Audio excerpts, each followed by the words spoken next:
मोदी से बिना मिले बैरंग लौटे केजरीवाल, बगैर अपॉइंटमेंट मोदी से मिलने गए थे। ऑफिस से 5 किलोमीटर पहले रोका गया केजरीवाल का काफिला, बिना अपॉइंटमेंट जा रहे थे मोदी से मिलने। केजरीवाल ने अहमदाबाद में मोदी से पूछे थे 16 सवाल, पूछा था मुकेश अंबानी के रिश्तेदारों को मंत्री क्यों बनाया।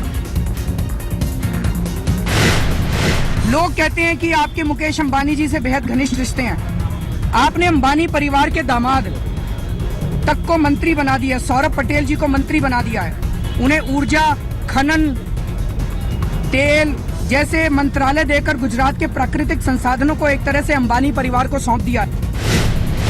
केजरीवाल का आरोप, सौरभ पटेल है अंबानी के रिश्तेदार, 6 करोड़ गुजरातियों में मंत्री बनाने के लिए अंबानी का रिश्तेदार ही क्यों मिला।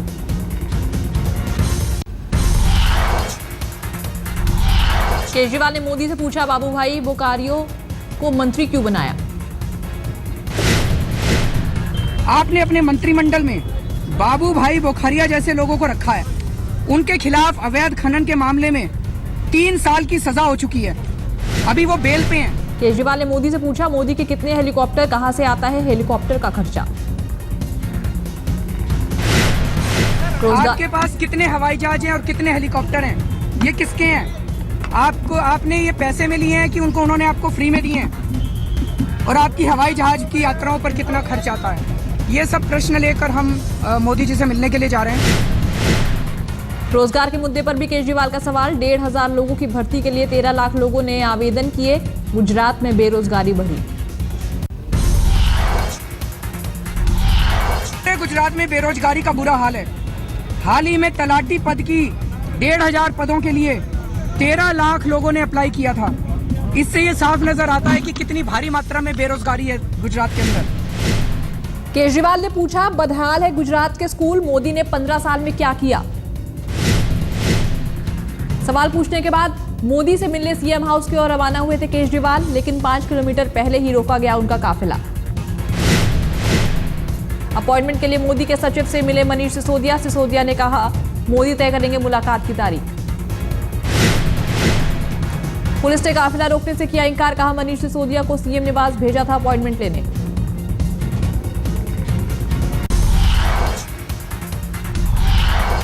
काफिला रोके जाने पर केजरीवाल ने कहा, मोदी के पास मुझसे मिलने के लिए समय नहीं, जब समय देंगे उनसे मिलने जाऊंगा। वो कह रहे हैं उनके पास टाइम नहीं है मोदी जी के पास, तो मैं कह रहा हूँ अगर टाइम नहीं है, आज बिजी है तो कल आ जाऊंगा, कल बिजी है परसों आ जाऊंगा, जब भी टाइम दे मैं चला जाऊंगा। तो वो टाइम लेने के लिए भी नहीं जाने दे रहे। फिर मनीष गया अभी टाइम लेने के लिए। गुजरात पुलिस का बयान, बिना अपॉइंटमेंट केजरीवाल को जाने नहीं देंगे।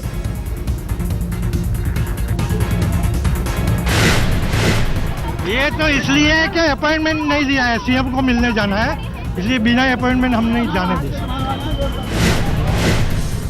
बीजेपी कार्यकर्ताओं ने केजरीवाल का किया विरोध, लगाया केजरीवाल वापस जाओ का नारा।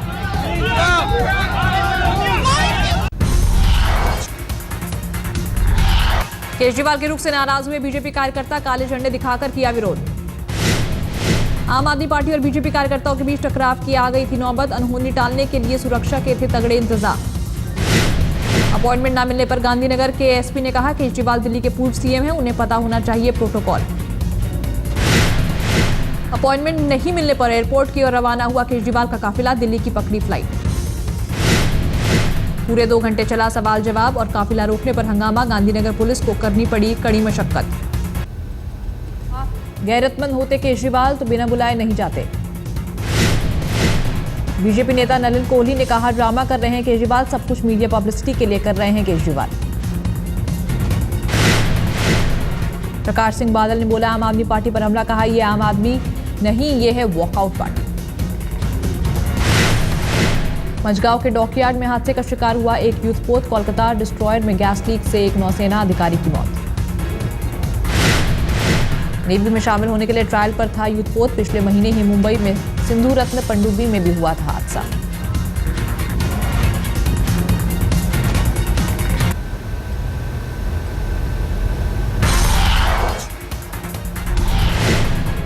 वाराणसी और लखनऊ की सीट से मोदी के लड़ने की है चर्चा, विनय कटियार ने बीजेपी को सुझाया एक और विकल्प। गठबंधन पर बीजेपी में मनमुटाव सुलझाने की कवायद, लालकृष्ण आडवाणी के घर बीजेपी के शीर्ष नेताओं की बैठक।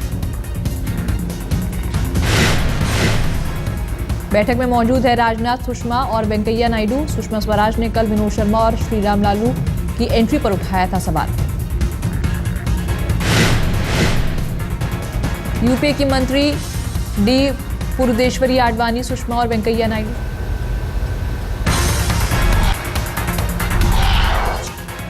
रामकृपाल यादव की बगावत से लालू यादव खफा, कहा जो पार्टी से जाना चाहते हैं उसे रोकेंगे नहीं। लालू ने कहा रामकृपाल को बहुत पावर दिया, राज्यसभा भेजा, महासचिव बनाया, बावजूद इसके कर रहे हैं टिकट के लिए मारामारी। रामकृपाल को मनाने मीसा ने कहा रामकृपाल यादव के लिए छोड़ दूंगी पाटलिपुत्र की सीट, रामकृपाल को मनाने की होगी हर कोशिश।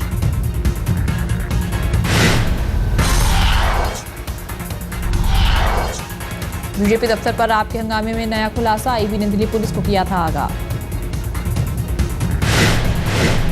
हंगामे के चंद मिनटों पहले आईबी ने दिल्ली पुलिस से किया था संपर्क, बताया था आम आदमी पार्टी कार्यकर्ता कर सकते हैं हंगामा। कांग्रेस के वरिष्ठ नेता जगदंबिका पाल ने कांग्रेस पार्टी छोड़ी, लोकसभा की सदस्यता से भी दिया इस्तीफा।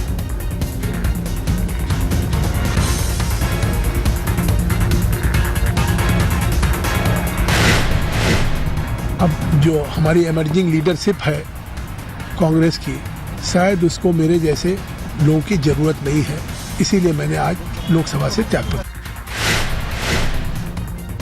जगदंबिका पाल ने कहा पार्टी ने सीनियर नेताओं की लगातार हो रही है अनदेखी, क्षेत्र के लोगों से बात कर करूंगा भविष्य का फैसला।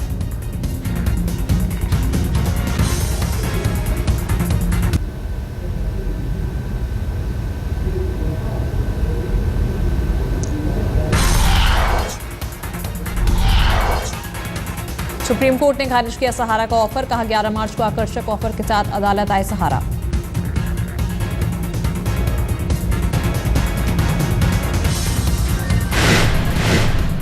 सुब्रत रॉय सहारा को तिहाड़ से छुड़ाने के लिए सहारा ने दिया था ऑफर, 1.5 साल के अंदर किश्तों में पूरा पैसा लौटाने की मांगी थी मंजूरी।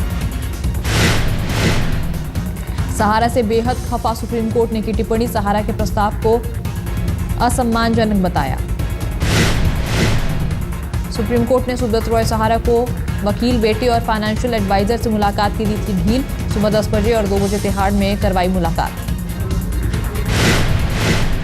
सुप्रीम कोर्ट के फैसले पर सुब्रत रॉय के बेटे सीमांतो रॉय का बयान, विकल्पों पर कर रहे हैं विचार।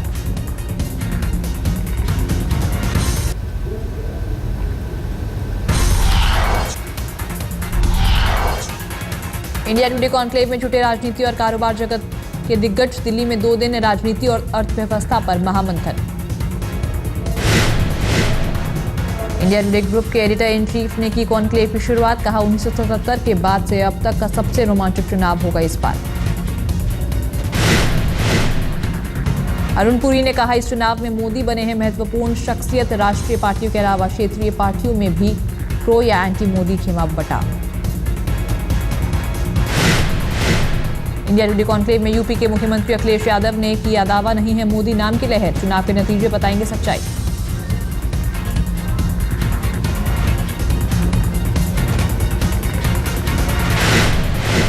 अभी तक तो उत्तर प्रदेश में ऐसा कोई माहौल नहीं है। हालांकि ये सच है कि बीजेपी ने कुछ संख्या बढ़ाई है जनता की, थोड़ा बहुत उनकी रैलियों में भीड़ आने लगी है, लेकिन कोई ये कहे कि परिणाम उनके पक्ष में हो जाएगा, ये कह पाना मुश्किल।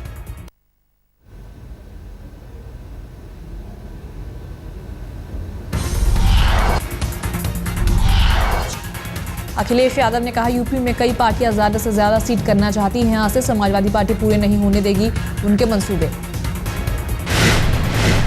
अखिलेश ने कहा पिता नहीं जनता करेगी मेरे काम का मूल्यांकन, मुलायम पार्टी के नेता, मुझे डांटने का उनको अधिकार। इंडिया टुडे कॉन्क्लेव में बोले CBI director Ranjit Sinha, CBI को सरकार की कठपुतली कहना गलत।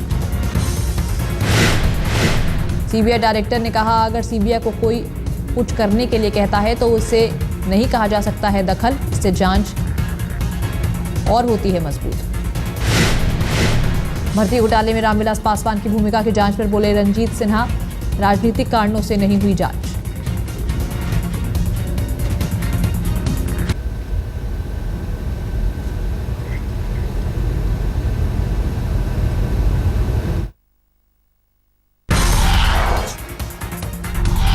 पासवान का जैसे मामला आया, इतना पुराना मामला, अचानक जो वो बीजेपी के साथ गठबंधन कर रहे हैं, क्या सरकार की ओर से ये हुआ कि इसलिए ये मामला निकला, पासवान वाला जो मामला था, अपॉइंटमेंट वाला, बोकारो वाला? नहीं, ऐसी कोई बात नहीं थी। ये केस बहुत पहले रजिस्टर हो गया था और हम लोग को कोई भी पॉलिटिकल नेचर के केस किसी पर्टिकुलर समय में नहीं करते। इंडिया टुडे कॉन्क्लेव में योजना आयोग के उपाध्यक्ष मोंटेक अहलूवालिया ने यूपीए 2 और एनडीए की तुलना की। कहा, महंगाई छोड़कर हर मोर्चे पर एनडीए सरकार से बढ़िया काम किया। वेदांता ग्रुप के चेयरमैन अनिल अग्रवाल ने इंडिया टुडे कॉन्क्लेव में नरसिम्हा राव सरकार को किया याद। कहा, उस सरकार की बदौलत चमका देश का उद्योग। अनिल अग्रवाल ने केंद्र सरकार को बताया तरक्की का रास्ता। कहा, इंपोर्ट का खर्चा कम करके दुनिया में डंका बजा सकता है भारत। वाणिज्य मंत्री आनंद शर्मा ने किया दावा, मैन्युफैक्चरिंग सेक्टर बदलेगा ग्रोथ की तस्वीर।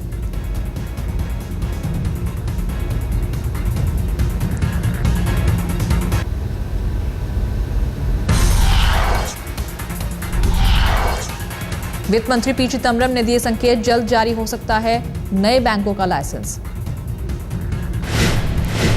आरबीआई गवर्नर रघुराम राजन ने कहा, नए लाइसेंस के लिए चुनाव आयोग से भी लेनी होगी परमिशन। सोने के आयात पर सख्ती को लेकर वित्त मंत्री ने कहा, राजकोषीय घाटे के आंकड़े आने के बाद ही आयात में ढील पर फैसला लेगी सरकार। जारी है शेयर बाजार में हरियाला, सेंसेक्स ने बनाया ऑल टाइम हाई का रिकॉर्ड।